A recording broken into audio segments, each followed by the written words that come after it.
नमस्कार दोस्तों, आपके अपने YouTube चैनल या DS मास्टर 1.0 में स्वागत है। दोस्तों, हमने पिछली वीडियो में संज्ञा शब्द की शुरुआत किए थे और संज्ञा के बारे में मैंने बताया था।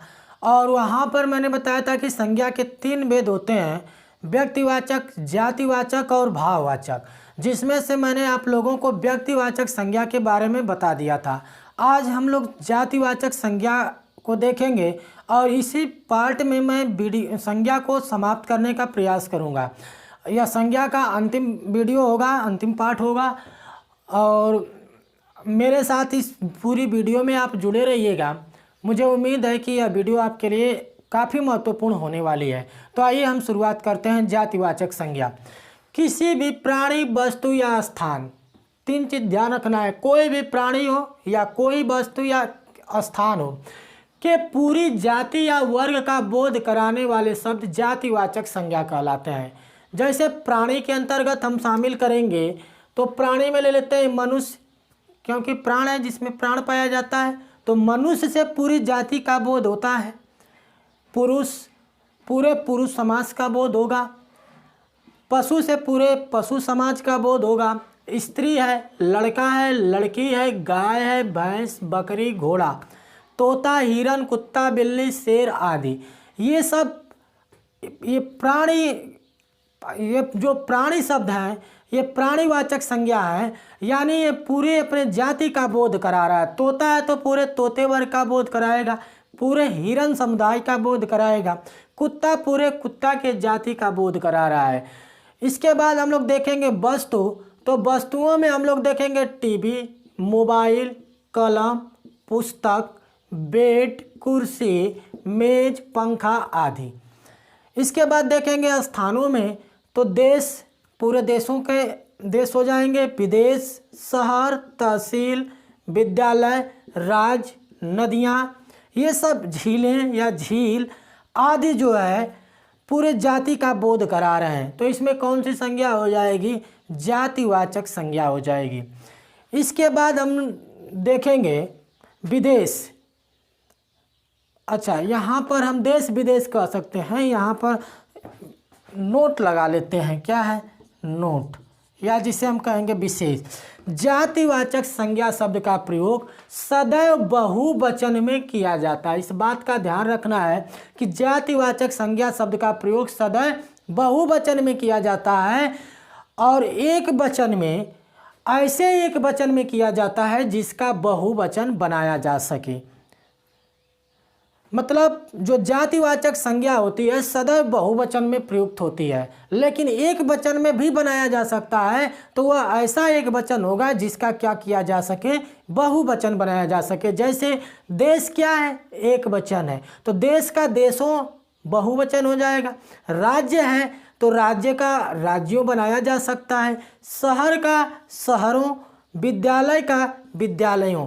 तो ये क्या है? बहुवचन। तो ऐसे एक वचन में भी इनका प्रयोग किया जा सकता है जिसका बहुवचन बनाया जा सके।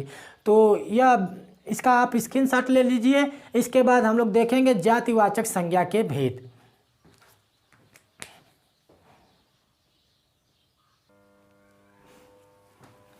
चलिए, तो अब हम लोग देखते हैं जातिवाचक संज्ञा के भेद। जातिवाचक संज्ञा 2 प्रकार की होती है। एक होती है द्रव्यवाची जातिवाचक संज्ञा और एक समूह या समुदायवाची जातिवाचक संज्ञा। दोस्तों, यहीं पर एक बात आप लोगों को बता दे रहा हूँ। जैसे हम लोग स्पेशल तैयारी कर रहे हैं यूपी टेट, सुपर टेट के लिए, तो यूपी टेट में आपसे पूछेगा कि संज्ञा के कितने भेद होते हैं। तो संज्ञा के भेद हम लोग बताएंगे। संज्ञा के कितने भेद बताएंगे? 5 भेद बताएंगे। कितना बताएंगे? एक हम लोग बताएंगे व्यक्तिवाचक संज्ञा, दूसरा बताएंगे जातिवाचक संज्ञा, तीसरा बताएंगे द्रव्यवाची जातिवाचक संज्ञा, और चौथा बताएंगे समूहवाची जातिवाचक संज्ञा, और 5वां बताएंगे भाववाचक संज्ञा। क्योंकि वहाँ हम लोग संज्ञा के कितने भेद बताएंगे? 5 भेद। लेकिन संज्ञा के भेद कितने होते हैं? 3 भेद होते हैं। द्रव्यवाची जातिवाचक संज्ञा और समूहवाची जातिवाचक संज्ञा जातिवाचक संज्ञा के ही भेद माने जाते हैं। लेकिन हम लोग अपने एग्जाम में कितना बताएंगे? 5 बताएंगे। आइए, तो इसके 2 भेद होते हैं, एक होता है द्रव्यवाची जातिवाचक संज्ञा और एक समूह या समुदायवाची जातिवाचक संज्ञा। तो वे संज्ञा शब्द जो किसी द्रव्य या पदार्थ का बोध कराते हैं द्रव्यवाची जातिवाचक संज्ञा शब्द कहलाते हैं। अब द्रव्य या पदार्थ किसे कहते हैं दोस्तों? तो वे वस्तुएं जो स्थान घेरती हैं, जिसका अनुभव हम अपने ज्ञानेंद्रियों के माध्यम से कर सकते हैं, या जिसे हम एक स्थान से दूसरे स्थान पर उठा बैठा सकते हैं, उसे हम क्या कहते हैं? द्रव्य कहते हैं। तो वे संज्ञा शब्द जो द्रव्य का बोध कराते हैं द्रव्यवाची जातिवाचक संज्ञा शब्द कहलाते हैं। जैसे सोना, चांदी, लोहा, पीतल, दूध, घी, तेल, पेट्रोल, डीजल आदि सभी क्या हैं? द्रव्य हैं। अब हम लोग देखेंगे इसके दूसरे भेद। तो वे संज्ञा शब्द जो किसी समूह या समुदाय का बोध कराते हैं उसे समूहवाची या समुदायवाची जातिवाचक संज्ञा कहते हैं। जैसे सभा, मतलब कि जिससे भीड़ का बोध हो, समूह का या समुदाय का बोध हो, तो उन शब्दों को समूह या समुदायवाची जातिवाचक संज्ञा के अंतर्गत शामिल करते हैं। जैसे सभा है, सेना है, पुलिस है, जन है, लोग है, वृंद है, भीड़ है, आगार। आगार जो डब्बों का समूह होता है उसे आगार कहते हैं। दल है, ढेर है, मान लीजिए किसी चीज़ का ढेर हो, कुंज हो, टोली है, गुच्छा है, वर्ग है। ये सभी सब समूह या समुदायवाची जातिवाचक संज्ञा के भेद हैं या उदाहरण है। अब हम लोग आप इसका स्क्रीनशॉट ले लीजिए। इसके बाद हम लोग देखेंगे आगे।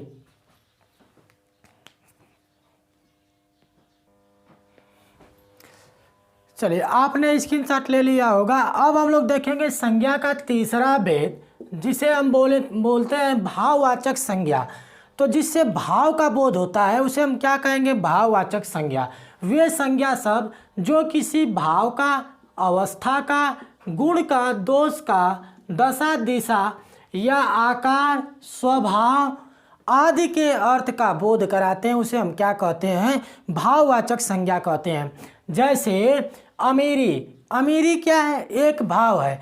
जैसे अमीर आदमी हो सकता है, अमीर औरत हो सकती है, लेकिन अमीरी क्या है? एक भाव है जिसे हम देख नहीं सकते हैं, केवल क्या करते हैं? महसूस करते हैं। गरीब इंसान हो सकता है, लेकिन गरीबी क्या है? जिसे हम महसूस करते हैं, देख नहीं सकते हैं। तो गरीबी क्या है? भाववाचक संज्ञा है। बुढ़ापा, स्नेह, वात्सल्य, सुख, दुख, प्रार्थना, प्रेम, प्यार, ये सभी शब्द क्या हैं? भाव हैं। इनको हम क्या करते हैं? केवल महसूस करते हैं, देखा नहीं जा सकता है। तो ये आदि सभी शब्द जो है भाववाचक संज्ञा के अंतर्गत आते हैं। तो हम कह सकते हैं कि ऐसे संज्ञा शब्द जिसको देखा ना जा सके, केवल क्या किया जा सके? केवल महसूस कर सकते हैं, उसे हम क्या कहते हैं? भाव कहते हैं। और भाव से संबंधित सभी शब्द क्या होते हैं? भाववाचक संज्ञा होते हैं। तो आप इसका भी स्क्रीनशॉट ले लीजिए। इसके बाद हम लोग देखेंगे आगे। चलिए मित्रों, तो हम लोग देखते हैं संज्ञा के पहचान के कुछ विशेष नियम। तो हम लोग इसको भी समझने का प्रयास करते हैं। देखिए, पहला नियम क्या है? व्यक्तिवाचक संज्ञा का कोई शब्द जब अपने साथ अन्य नाम या संज्ञा का बोध कराता है तो उस अन्य नाम में जातिवाचक संज्ञा होती है। तो उस अन्य नाम में क्या हो जाती है? जातिवाचक संज्ञा होती है। यानी जब किसी वाक्य में संज्ञा के बाद कोई अन्य संज्ञा पद आता है तो उस संज्ञा में हम व्यक्तिवाचक संज्ञा न कह करके जातिवाचक संज्ञा कहते हैं, और उसमें जातिवाचक संज्ञा होती है। जैसे समझिएगा, राधा हमारे घर की लक्ष्मी है। यहाँ पर हम देखेंगे कि राधा में व्यक्तिवाचक संज्ञा है और लक्ष्मी में भी। एक तरह से कोई पूछेगा कि लक्ष्मी में कौन सी संज्ञा है, तो हम कहेंगे कि लक्ष्मी में व्यक्तिवाचक संज्ञा है। लेकिन इस वाक्य में लक्ष्मी शब्द एक संज्ञा के बाद प्रयुक्त हुआ है, इसलिए लक्ष्मी में कौन सी संज्ञा होगी? जातिवाचक संज्ञा होगी। तो इसमें क्या होगा? जातिवाचक संज्ञा। और यहाँ क्या होगा? व्यक्तिवाचक संज्ञा, व्यक्तिवाचक संज्ञा। ठीक उसी प्रकार से राजकुमारी तो पूरी गंगा है, तो यहाँ भी गंगा में क्या होगा, जातिवाचक संज्ञा, और राजकुमारी में क्या होगा, व्यक्तिवाचक संज्ञा। तो इस बात का ध्यान देना।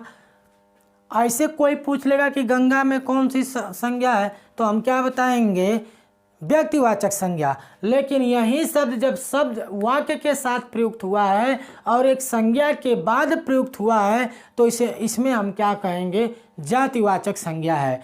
कैसे परीक्षा में क्वेश्चन पूछ लिए जाते हैं, लड़के जो है धड़ाम से उत्तर देकर आते हैं, अरे तो एकदम सरल क्वेश्चन पूछा था कि राजकुमारी तो पूरी गंगा है, गंगा में कौन सी संज्ञा है, मैंने तो व्यक्तिवाचक लगा दिया। तो दोस्तों यह क्वेश्चन आंसर आपका क्या हो जाएगा, गलत हो जाएगा। इस नियम को विशेष ध्यान रखना है कि अगर कोई संज्ञा के बाद किसी अन्य संज्ञा का शब्द बोध हो तो वहाँ पर कौन सी संज्ञा होती है, जातिवाचक संज्ञा होती है। इसी प्रकार से हम देखेंगे कालिदास को भारत का शेक्सपियर कहा जाता है। तो शेक्सपियर, यहाँ कालिदास संज्ञा है और यह कौन सी संज्ञा है, व्यक्तिवाचक संज्ञा है। और व्यक्तिवाचक संज्ञा के बाद फिर से संज्ञा पद आया है, इसलिए शेक्सपियर में कौन सी संज्ञा हो जाएगी, जातिवाचक संज्ञा हो जाएगी। तो इस तरह से आप याद रखना। और थोड़ा सरल तरीके से मैं समझा देता हूँ। देखो, ये मान लीजिए एक छोटुआ है, इस छोटुआ का नाम कुछ ले लेते हैं, जैसे राम है, और इस छोटुआ के बाद एक मोटुआ आता है, छोटुआ के बाद मोटुआ आया और बीच में कुछ शब्द आ गए, तो यहाँ जो पहला छोटुआ आएगा वह व्यक्तिवाचक होगा, और जो अपने साथ दूसरे मोटुआ का बोध करा रहा है तो यह मोटुआ क्या हो जाएगा, जाति हो जाएगा, यानी जातिवाचक संज्ञा हो जाएगा। तो इस तरह से आप इसको याद रखिएगा। अगला नियम हम लोग देखेंगे, जातिवाचक संज्ञा का कोई शब्द जब किसी व्यक्ति विशेष के अर्थ में रूढ़ हो जाता है वहाँ व्यक्तिवाचक संज्ञा होती है। देखिए, जातिवाचक संज्ञा का कोई शब्द जब किसी व्यक्ति विशेष के अर्थ में रूढ़ हो जाता है वहाँ व्यक्तिवाचक संज्ञा होती है। जैसे गांधी जी सत्य अहिंसा के क्या थे, पुजारी थे। अब गांधी जी सत्य अहिंसा के पुजारी हैं, तो ये गांधी शब्द एक रूढ़ शब्द हो गया है, क्योंकि हमारे देश में बहुत सारे गांधी परिवार के लोग हैं, बहुत लोग गांधी फैमिली से बिलोंग करते हैं, मतलब कि गांधी एक जाति हो गई, क्या हो गई, जाति हो गई। लेकिन क्या हमने यहाँ जो सत्य अहिंसा के पुजारी शब्द जो लिखा है, क्या सब बिरादरी के लिए, सभी गांधी के लिए नहीं, हमने उस महात्मा गांधी के लिए लिखा है, उस गांधी के लिए लिखा है जिसने हमारे देश के आंदोलन में बढ़ चढ़ करके हिस्सा लिया और हमारे देश को आज़ाद दिलाने में अपनी अहम भूमिका निभाई।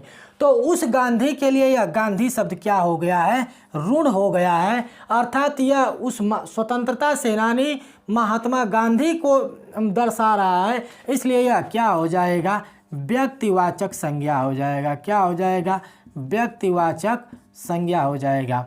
इसी तरह से हम लोग देखेंगे, धोनी एक विस्फोटक बल्लेबाज है। देखो, धोनी एक क्या है, जाति है, एक टाइटिल है, और धोनी पूरे धोनी समाज को प्रदर्शित करेगा, जैसे साक्षी धोनी, महेंद्र सिंह धोनी, रामू धोनी। तो धोनी क्या है, एक जाति है, लेकिन यहाँ धोनी किसके लिए प्रयोग किया गया है, महेंद्र सिंह धोनी के लिए, जो भारत के खिलाड़ी हैं, अंतर्राष्ट्रीय लेवल के खिलाड़ी हैं, तो उनके लिए यह धोनी शब्द प्रयोग किया गया है। तो धोनी यहाँ जातिवाचक संज्ञा नहीं बल्कि एक रूढ़ शब्द की भांति प्रयोग हुआ है, महेंद्र सिंह धोनी के लिए प्रयोग हुआ है। इसे हम क्या कहेंगे, व्यक्तिवाचक संज्ञा कहेंगे। क्या बोलेंगे इसको, व्यक्तिवाचक संज्ञा। एक चीज़ समझिएगा, जैसे हम लोग गांव घर में समझते हैं। देखिए, मान लीजिए 10 लड़के खेल रहे हैं, अब 10 लड़कों में एक जो है बहुत दुबला पतला है। देखिए यहाँ समझिए, एक उदाहरण, 10 लड़के हैं, अब ये 10 लड़के खेल रहे हैं। अब इन लड़कों में एक ऐसा लड़का है कि जो बहुत दुबला पतला है, देखो बहुत दुबला पतला है ये वाला। अब कोई बंदा आ गया यहाँ से, तो ये कहेगा, ए पहलवान इधर आओ, तो सब लोग तुरंत समझ जाएंगे कि किसको बुला रहा है, इसको बुला रहा है। तो ये पहलवान शब्द इस दुबले पतले लड़के के लिए क्या हो गया, ऋण हो गया। जब भी लोग कहेंगे कि पहलवान, तो इसी को याद किया जाएगा कि नहीं यही पहलवान है। तो उसी प्रकार से धोनी शब्द जब लिया जाएगा तो सबका पहले ध्यान किस पर जाएगा, महेंद्र सिंह धोनी पर। जैसे अभी हम बोल देंगे मोदी जी, तो मोदी जी का नाम जैसे लेंगे तो हमारा नाम प्रधानमंत्री नरेंद्र मोदी के पास जाएगा, और यह मोदी शब्द उनके लिए क्या हो चुका है, ऋण हो चुका है। तो इसलिए हम लोग देखेंगे कि जो शब्द ऋण हो जाते हैं किसी व्यक्ति विशेष के लिए तो उसमें क्या होती है, व्यक्तिवाचक संज्ञा। जैसे पटेल जी, बहुत सारे पटेल हैं देश में, लेकिन देश के एकता के सूत्रधार थे। तो हम उस सरदार वल्लभ भाई पटेल, लौह पुरुष सरदार वल्लभ भाई पटेल की यहाँ बात हो रही है, जो देश की स्वतंत्रता में क्या लिया था, हिस्सा लिया था देश को आज़ाद कराने में। तो इस बात को भी याद रखिएगा। अब हम लोग देखेंगे अगला, भाववाचक संज्ञा और विशेषण का प्रयोग हमेशा एक वचन में किया जाता है। मैंने पहले ही बताया, जब भाववाचक संज्ञा पढ़ाया तो वहाँ मैंने बताया था कि भाववाचक संज्ञा हमेशा किस में प्रयोग होती है, एक वचन में प्रयोग होती है। जैसे ही इनको क्या कर दिया जाए, बहुवचन में प्रयोग किया जाता है, ये जातिवाचक संज्ञा का रूप धारण कर लेती हैं। समझिएगा, यानी भाववाचक संज्ञा जो होती है और विशेषण जो होते हैं वे हमेशा एक वचन में प्रयोग करते हैं, और जैसे ही हम इनको क्या कर देते हैं, बहुवचन में प्रयोग करते हैं, तो ये जातिवाचक संज्ञा के रूप में परिवर्तित हो जाता है। जैसे हम लोग देखेंगे गरीब, तो यहाँ गरीब क्या है, विशेषण है। जैसे राम एक गरीब है, तो राम की विशेषता बता रहा है, राम की विशेषता बता रहा है, तो जो संज्ञा या सर्वनाम की विशेषता बताता है उसे विशेषण कहेंगे। तो गरीब क्या है, विशेषण है। मित्र क्या है,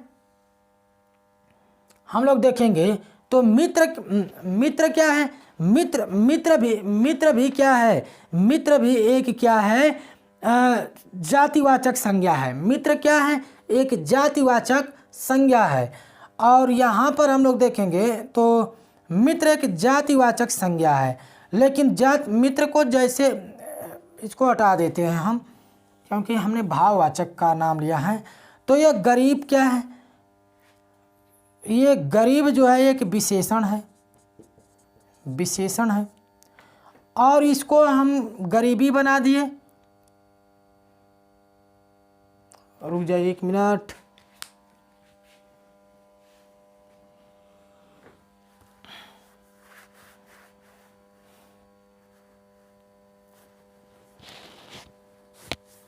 चलिए हम लोग देखेंगे तो ये गरीब क्या है, विशेषण है। जैसे गरीब आदमी, तो आदमी की विशेषता बता रहा है कि आदमी कैसा है, गरीब है, तो ये क्या हो गया, विशेषण हो गया।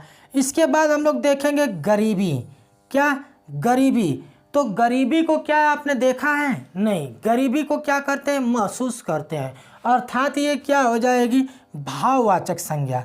क्या है, भाववाचक संज्ञा। अब हम इस गरीब का या गरीबी का क्या बना देते हैं, बहुवचन बना दिए। ये क्या हो गया, बहुवचन हो गया। और जैसे ही हम बहुवचन बनाएंगे तो ये गरीबों यानी एक जाति की बोध कराएगी, यानी एक जातिवाचक संज्ञा में परिवर्तित हो गई। तो यही मैंने बताया। जैसे और शब्द को हम ले लेते हैं, जैसे मान लीजिए एक विशेषण शब्द को हम ले लेते हैं, जैसे मान लीजिए अच्छा है, मान लेते हैं क्या है, अच्छा है। तो अच्छा क्या है, विशेषण है। जैसे अच्छा है आदमी, तो अच्छा विशेषण है। इसके बाद अच्छाई, अच्छाई क्या है, भाववाचक संज्ञा है। इसके बाद हम लोग अगर अच्छा का अच्छाइयाँ बना देंगे ना, क्या बना देते हैं, अगर अच्छा का हम क्या बना देते हैं, अच्छाइयाँ बना देते हैं, तो ये या अच्छाइयाँ बना देंगे तो ये क्या बन जाएगा, भाववाचक संज्ञा बन जाएगा। तो इस तरह से अच्छाइयाँ क्या हो जाएगी, भाववाचक संज्ञा हो जाएगी। इस तरह से हम लोगों ने देखा। एक और एग्जाम्पल देखेंगे, बड़ों का सम्मान करना चाहिए। क्या, बड़ों का सम्मान करना चाहिए। तो बड़ों का सम्मान करना चाहिए, तो हम लोग देखेंगे कि बड़ों का सम्मान करना चाहिए, तो इसमें बड़ों का देखिए, ये बड़ा से क्या बन गया, बड़ों बन गया। बड़ा क्या है, बड़ा आम, तो बड़ा क्या है, विशेषण है। तो बड़ा से बड़ों बना देंगे तो यह किसका क्या हो जाएगा, जातिवाचक संज्ञा का रूप धारण कर लेगा। तो कुल मिलाकर के विद्वान इतना याद रखना है कि यदि किसी भाववाचक संज्ञा या किसी भी विशेषण का यदि बहुवचन बना दिया जाएगा तो वह किस में बदल जाता है, जातिवाचक संज्ञा में बदल जाता है। तो मित्रों आप इसका एक बार स्क्रीनशॉट ले लीजिए। हम लोग